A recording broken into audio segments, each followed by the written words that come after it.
Amigos internautas, todo mês de outubro, realmente as atenções dos espíritas em geral se iniciam voltadas para o codificador Allan Kardec. Porque ele nasceu a 3 de outubro do ano de 1804 na cidade de Lyon. Na realidade, como todo mundo sabe, Allan Kardec é o pseudônimo. O nome é Hippolyte Léon Denisard Rivail. E que ele nasceu, eu diria, quase que por um acidente na cidade de Lyon, onde a sua mãe esteve no final de gestação e foi atendida, numa casa que era voltada a gestantes. Mas na realidade ele nunca residiu em Lyon. Ele passou a sua infância com a sua genitora, a família de origem materna, na cidade de Bourg-en-Bresse e também Saint-Denis-le-Bresse, que é importante, Le Bourg, aliás, Saint-Denis-le-Bourg, que é importante nós lembrarmos, porque o pai de Allan Kardec, ele era voltado à justiça militar, envolvido com as tropas do Napoleão, e ele desapareceu por volta do ano de 1907.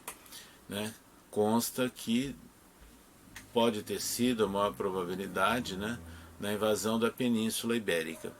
Mas o pequeno Rivail passou a sua infância com a família materna, ainda nessa etapa, início da adolescência, vai para Yverdon, onde estuda com o famoso educador, autor de propostas históricas inovadoras, Pestalozzi, em Yverdon, na Suíça. Depois se dirige a Paris, onde ele monta uma escola, seguindo a proposta de Pestalozzi, sempre voltado à educação, era poliglota, tradutor, trabalhou também em horas vagas como contabilista, e ele chegou aos 50 anos de idade como um intelectual reconhecido, homenageado, detentor de diplomas, medalhas, na França, quando ele foi convidado para conhecer o fenômeno das mesas girantes e falantes. E o interessante é que de início ele rejeitou, depois ele aceitou o convite e bastante reticente, usando a razão, como é que elas poderiam se movimentar se não tivesse músculos e nervos, mas observando, prestando muita atenção até nos conteúdos que surgiam das pancadas, das tipologias, ele vê que havia um conteúdo a ser transmitido ao homem e que o nível desse conteúdo era superior à maioria dos presentes naqueles salões parisienses. Então ele passa a prestar mais atenção no conteúdo, analisando. Depois ele entra em contato direto com várias médiums, recebe também cadernos de mensagens espirituais e, juntando tudo isso e fazendo uma análise criteriosa, comparativa, sobre a coerência das várias mensagens, das várias origens, e ele começa a preparar o Livro dos Espíritos. Foi lançado num sábado pela manhã, 18 de abril do ano de 1857, na livraria Danty, no Palais Royal, no centro de Paris. Esse livro, então, ele passa a ser assinalado como a data de nascimento do Espiritismo. O Espiritismo surge com a publicação do Livro dos Espíritos. Os princípios ali esposados, adotados, e que foram condensados e consolidados por Allan Kardec, o Livro dos Espíritos, eles já estiveram presentes em várias épocas da humanidade, em culturas, em várias religiões, em várias localidades. Mas, reunidos esses princípios e caracterizando um conjunto que é a doutrina espírita, foi graças ao Livro dos Espíritos. Allan Kardec deu prosseguimento a um desdobramento do Livro dos Espíritos, nós podemos assim dizer, porque a sua versão definitiva surge em 1860. ampliando de 501 para 1019 perguntas e respostas. E Allan Kardec exerceu um trabalho intelectual de seleção de mensagens, de composição dos temas e dando a forma de perguntas e respostas. Então ele não era um entrevistador de espíritos, como muita gente pode imaginar. Ele teve todo o seu trabalho intelectual, né, usando da sua experiência, né, como professor, muito bem preparado, aliás. Então surgem os desdobramentos. A segunda parte do Livro dos Espíritos, que fala do mundo espírita ou do mundo espiritual, deu origem ao Livro dos Médiuns, que ele publica no ano de 1861. Então ele passa a dar as orientações práticas de acordo com o Espiritismo, porque a mediunidade não é patrimônio, a mediunidade não é invenção do Espiritismo. Então isso é muito importante. Ele próprio registra, como quer que seja, as mesas girantes serão sempre a origem, né? E aí nós vamos lembrar que do fenômeno brota a doutrina, e que é isso que ele passa a valorizar mais do que o próprio fenômeno. Mas no livro dos médiuns, que ele considera o guia dos médiuns e dos evocadores, é o livro onde ele reúne então as informações das suas observações e dos registros espirituais sobre a prática da mediunidade segundo o Espiritismo, que tem que haver sempre, né, com a orientação moral e espiritual do homem, ou seja, contribuindo com a melhoria moral, né, da humanidade. Isso é muito claro.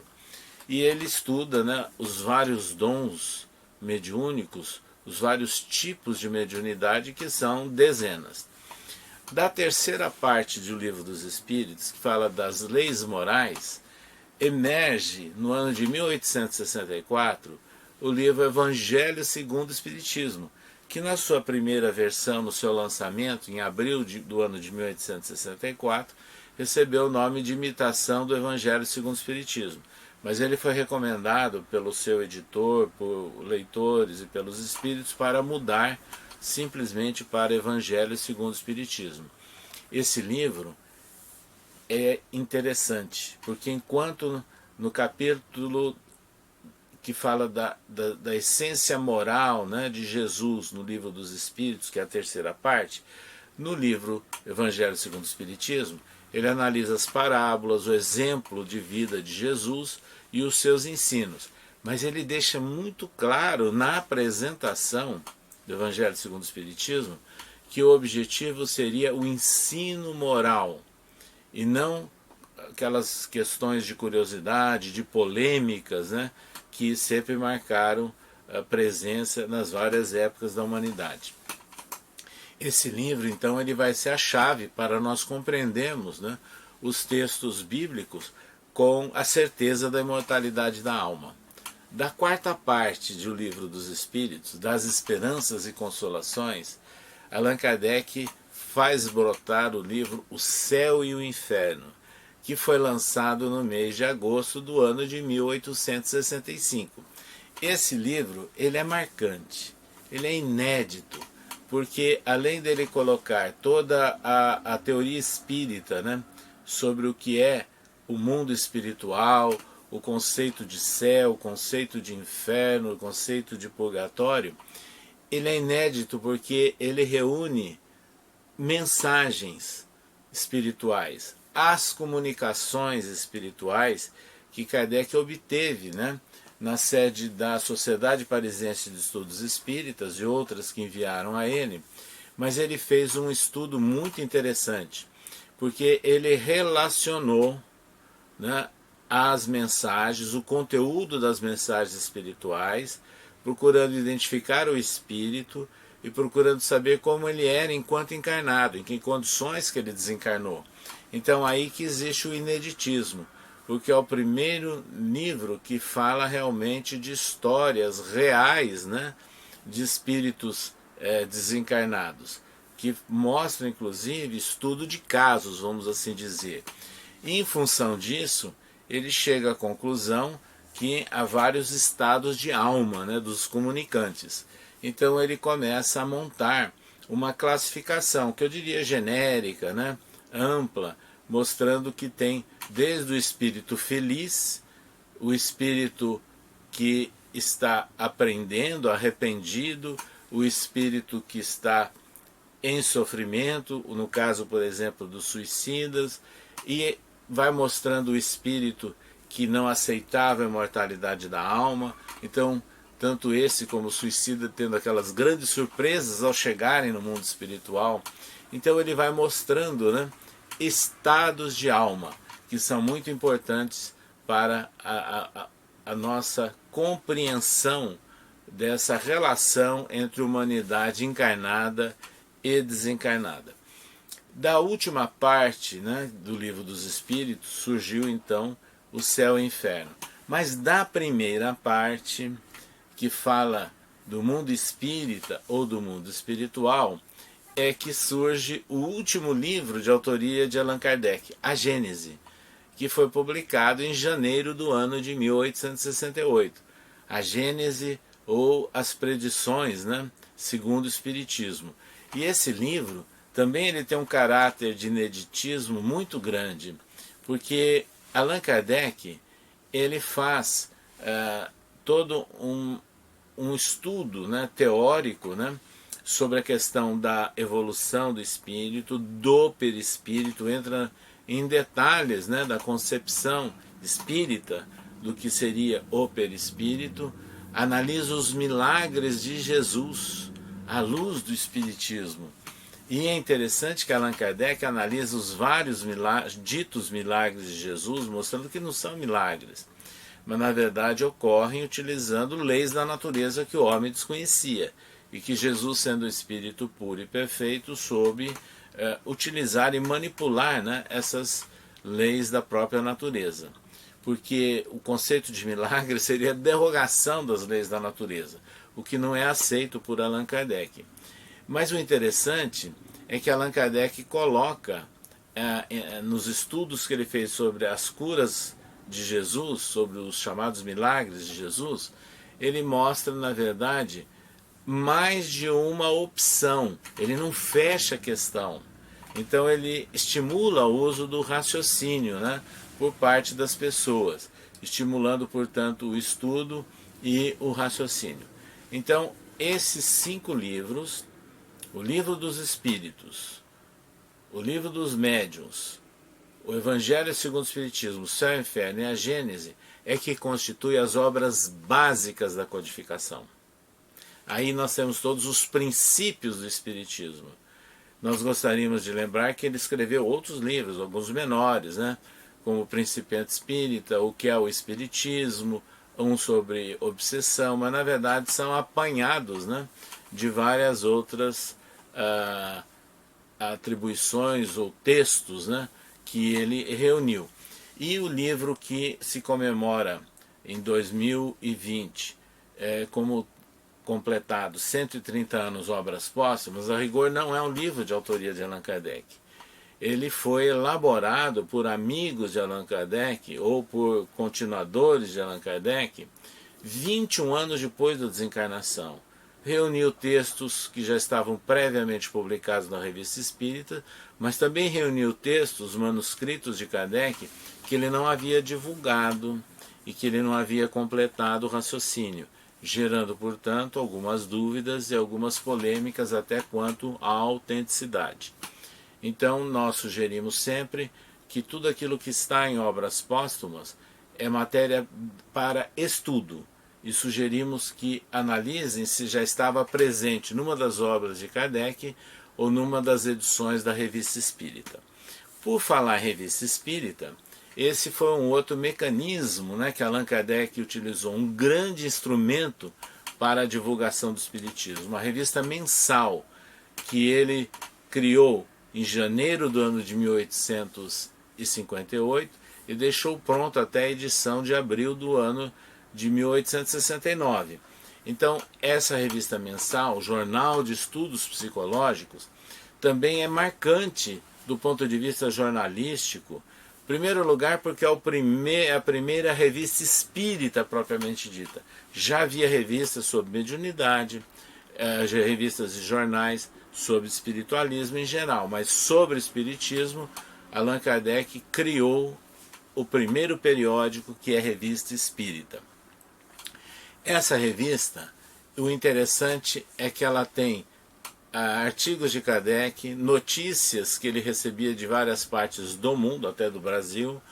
É interessante que ele colocava mensagens espirituais que encaminhavam a ele, que ele publicava depois de fazer um confronto, uma análise do conteúdo, resenhas de livros espiritualistas que encaminhavam a ele, onde ele dá a opinião pessoal dele, inclusive, sobre várias obras. E o interessante é que nessas matérias que ele seleciona, elas funcionam como um balão de ensaio. O que significa isso? Significa que os livros que ele publicou, depois de O Livro dos Espíritos, os outros 4, o conteúdo, de certa forma, as linhas principais, ele publicou previamente na Revista Espírita. Então, daí a razão desse termo que nós estamos usando, um balão de ensaio, verificando, né, as repercussões, as sensações, as manifestações. E Allan Kardec publicava cartas também do leitor, né, na Revista Espírita. Então, para o estudo espírita, nós recomendamos o estudo das obras básicas de Allan Kardec, as 5 obras que nós enumeramos, e da coleção da Revista Espírita de 1858 até 1869.